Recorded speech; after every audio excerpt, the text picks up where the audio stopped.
of individuals you are to a psychologist. I've had the opportunity over the last couple of days of listening in on some of your conversations and watching you interact with each other. And I think it's fair to say already that there are 47 people in this audience at this moment displaying psychological symptoms I would like to discuss today. And I thought you might like to know who you are. But instead of pointing at you, which would be gratuitous and intrusive, I thought I would tell you a few facts and stories in which you may catch a glimpse of yourself. I'm in the field of research known as personality psychology, which is part of a larger personality science which spans the full spectrum from neurons to narratives. And what we try to do, in our own way, is to make sense of how each of us, each of you, is in certain respects like all other people, like some other people, and like no other person. Now, already you may be saying of yourself, I'm not intriguing. I am the 46th most boring person in the Western Hemisphere. Or you may say of yourself, I am intriguing, even if I am regarded by most people as a great thundering twit. But it is your self-diagnosed boringness and your inherent twittiness that makes me as a psychologist really fascinated by you. So let me explain why this is so. One of the most influential approaches in personality science is known as trait psychology, and it aligns you along 5 dimensions, which are normally distributed, that describe universally held aspects of difference between people. They spell out the acronym OCEAN. So O stands for open to experience versus those who are more closed. C stands for conscientiousness, in contrast to those with a more lackadaisical approach to life. E, extroversion, in contrast to more introverted people. A, agreeable individuals, in contrast to those decidedly not agreeable. And N, neurotic individuals, in contrast to those who are more stable. All of these dimensions have implications for our well-being, for how our life goes. And so we know that, for example, openness and conscientiousness are very good predictors of life success, but the open people achieve that success through being audacious and occasionally odd. The conscientious people achieve it through sticking to deadlines, to persevering, as well as having some passion. Extroversion and agreeableness are both conducive to working well with people. Extroverts, for example, I find intriguing. With my classes, I sometimes give them a basic fact that might be revealing with respect to their personality.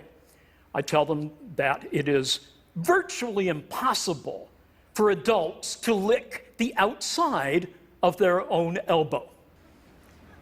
Did you know that? Already, some of you have tried to lick the outside of your own elbow. But extroverts amongst you are probably those who have not only tried, but they have successfully licked the elbow of the person sitting next to them. Those are the extroverts. Let me deal in a bit more detail with extroversion because it's consequential and it's intriguing and it helps us understand what I call our 3 natures. First, our biogenic nature, our neurophysiology. Second, our sociogenic or second nature, which has to do with the cultural and social aspects of our lives. And third, what makes you individually you, idiosyncratic, what I call your idiogenic nature. Let me explain.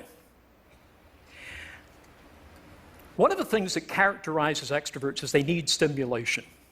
And that stimulation can be achieved by finding things that are exciting. Loud noises, parties, and social events here at TED. You see the extroverts forming a magnetic core, and they all gathered together, and I've seen you, the introverts are more likely to spend time in the quiet spaces up on the second floor, where they are able to reduce stimulation and may be misconstrued as being antisocial, but you're not necessarily antisocial.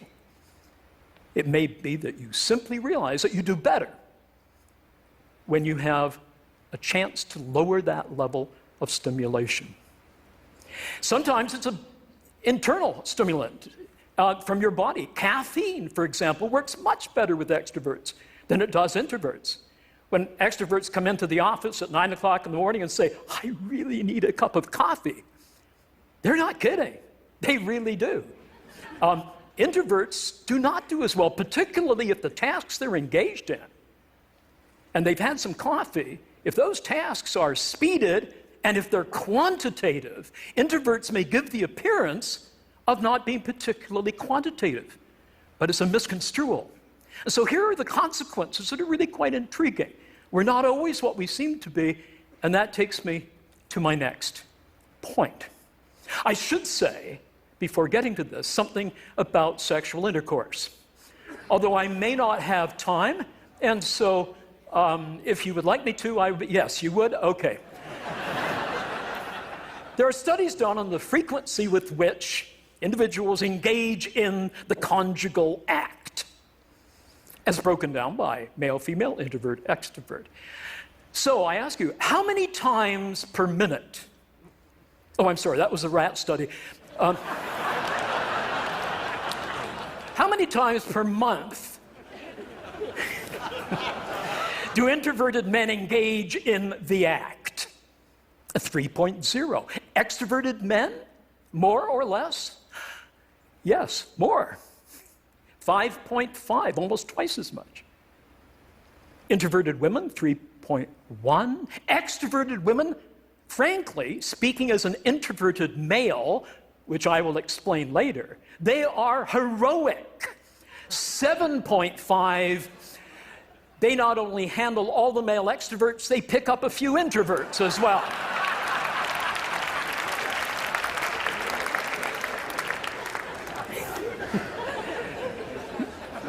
We communicate differently, extroverts and introverts. Extroverts, when they interact, want to have lots of social encounter punctuated by closeness. They like to stand close for comfortable communication. They like to have a lot of eye contact or mutual gaze. We found in some research that they use more diminutive terms when they meet somebody. So when an extrovert meets Charles, it rapidly becomes Charlie, and then Chuck, and then Chuckles baby. Whereas for introverts, it remains Charles until he has given a pass to be more intimate by the person he's talking to. We speak differently.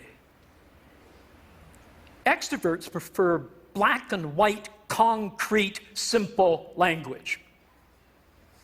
Introverts prefer, and I must again tell you that I am as extreme an introvert as you could possibly imagine. We speak differently. We prefer contextually complex, contingent, weasel word sentences, more or less, as it were, not to put too fine a point upon it, like that. When we talk, we sometimes talk past each other. I had a consulting contract I shared with a colleague who is as different from me as two people can possibly be. First, his name is Tom. Mine isn't. Secondly, he's 6'5". I have a tendency not to be. And thirdly, he's as extroverted a person as you could find. I am seriously introverted. I overload so much I can't even have a cup of coffee after 3 in the afternoon and expect to sleep in the evening. We had seconded to this project a fellow called Michael. And Michael almost brought the project to a crashing halt. So the person who seconded him asked Tom and me, "What do you make of Michael?" Well, I'll tell you what Tom said in a minute. He spoke in classic extrovertese. And here is how extroverted ears heard what I said, which is actually pretty accurate. I said, well, Michael does have a tendency at times of behaving in a way that some of us might see as perhaps more assertive than is normally called for. Tom rolled his eyes and he said, Brian, that's what I said. He's an asshole.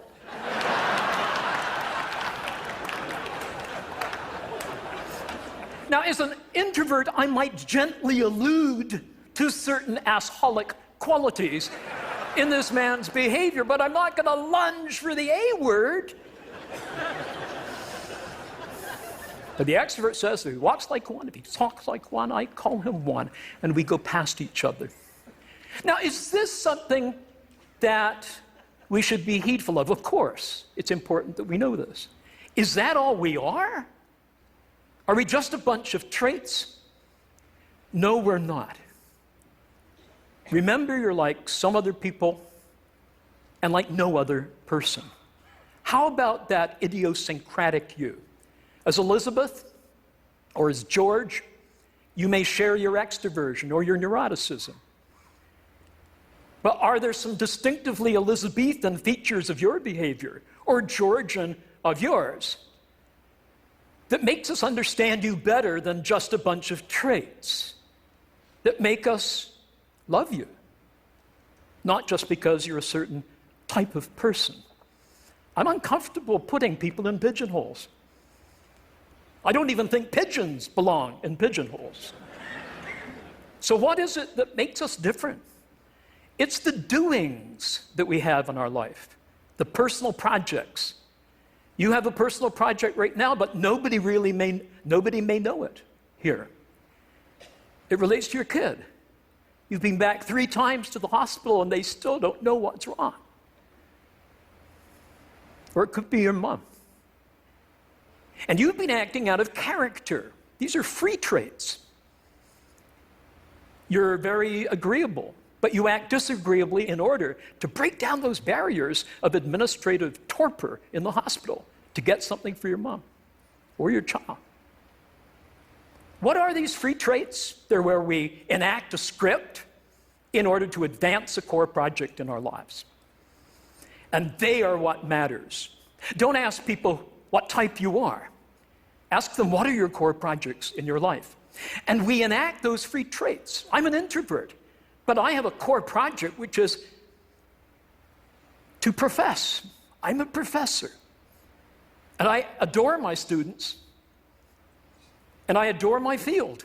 And I can't wait to tell them about what's new, what's exciting, what I can't wait to tell them about. And so I act in an extroverted way because at 8 in the morning, the students need a little bit of humor, a little bit of engagement to keep them going in arduous days of study. But we need to be very careful when we act protractedly out of character. Sometimes we may find that we don't take care of ourselves. I find, for example, after a period of pseudo-extroverted behavior, I need to repair somewhere on my own.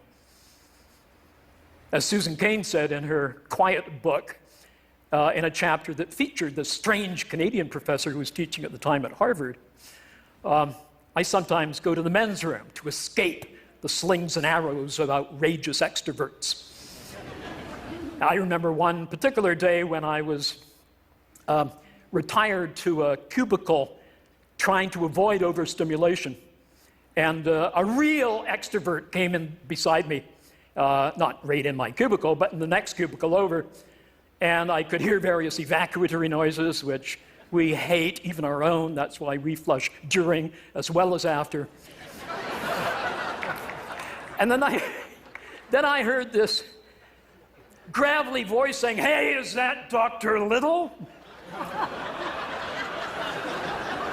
If anything is guaranteed to constipate